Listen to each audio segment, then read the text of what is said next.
합리화가 아닌 객관적으로 이 물건을 왜 사야 하는지, 물건의 가치가 나에게 무엇을 가져다 줄 것인지 구매 결정을 내리기 전에 잠시 멈추어 생각을 해보는 것을 권장드립니다. 네, 안녕하세요. 돈벌레입니다. 오늘날 우리는 매일 빠짐없이 무언가를 소비합니다. 점심 먹고 커피 한 잔은 당연한 코스가 되어버렸고, 주말에 친구들과의 술 한 잔은 빠질 수 없으며, 특별한 날이라는 이유로 혹은 힘들고 지친 나를 위한 보상이라는 이유로 오늘도 소비로 시작해서 소비로 끝이 나는 하루를 맞이합니다. 소비란 욕구를 충족시키기 위해 대가를 지불하는 행동을 말합니다. 하지만 소비로 우리의 욕구를 채웠다 하더라도 이 행복은 지속되지 않는다라는 걸 알 수 있습니다. 어린아이를 보면 쉽게 이해할 수 있습니다. 새 장난감을 선물 받았을 때 기뻐하는 표정을 보면 덩달아 입가에 미소가 지어집니다. 하지만 아이는 얼마안가 쉽게 질려하고 새로운 장난감을 원합니다.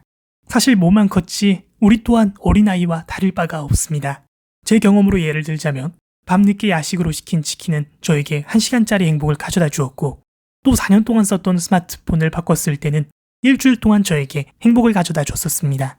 배가 부르자마자 식은 치킨은 거들떠도 보기 싫었고, 바꾼 스마트폰은 일주일을 넘기고는 흥미가 싹 사라졌었습니다.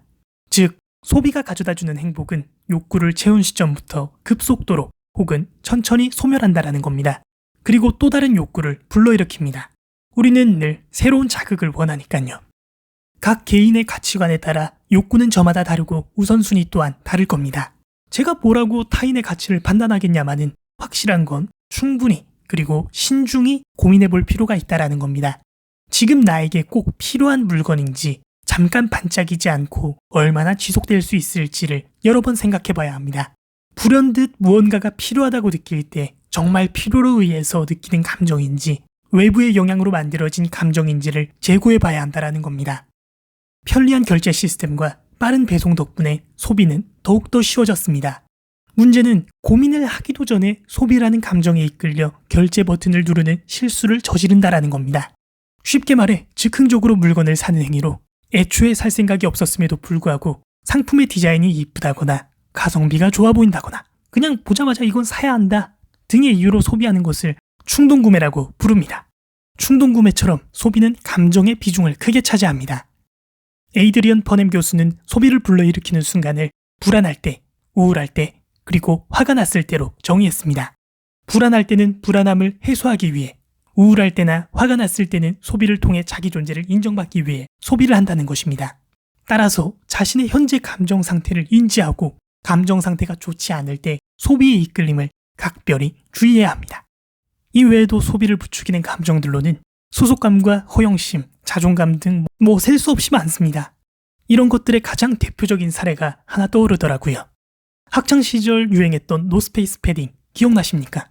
제 학창시절 지나고 보니 코미디가 따로 없습니다. 근데 이건 요즘도 똑같죠. 드라마나 영화에 출연한 유명한 연예인이나 배우들이 입은 특정 브랜드 옷이 학생들 사이에서 유행하면 그 영향력은 빠르게 확산됩니다. 브랜드의 영향력이 크다면 전 학생들이 유명 브랜드 옷을 입고 다니는 재밌는 장면을 볼 수 있을 겁니다. 정리하자면 학창시절 노스페이스 패딩이라는 아이템을 소유함으로써 청소년 또래 집단에서 소속감을 느낄 수 있었습니다. 그리고 노스페이스 패딩은 자존감을 높여주기도 하는데, 학창시절 소속감과 자존감의 빈자리를 채우기 위해 구매 욕구가 생겨나고 자신을 치장하는 데 가치를 높여주는 소비로 이어져 노스페이스 패딩은 결과적으로 허영심을 과시하는 도구로 전락하지 않았나 라는 생각을 해봤습니다.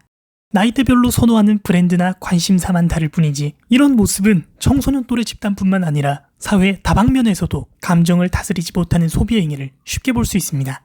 이미 기업은 소비자의 감정과 심리를 데이터로 분석해서 우리를 훤히 꿰뚫어보고 있습니다. 기업은 마케팅, 광고, 홍보 등을 통해 전략적으로 소비자의 상상을 자극해 합니다.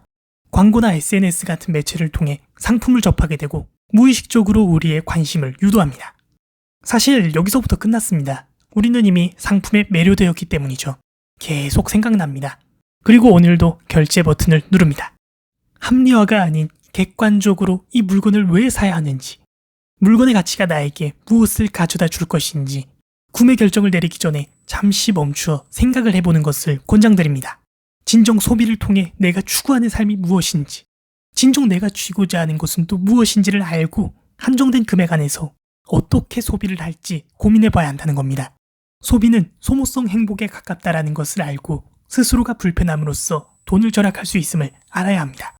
지금의 소비 습관은 우리 인생의 미래를 엿볼 수 있다고 생각합니다. 지금 우리는 선택해야 합니다.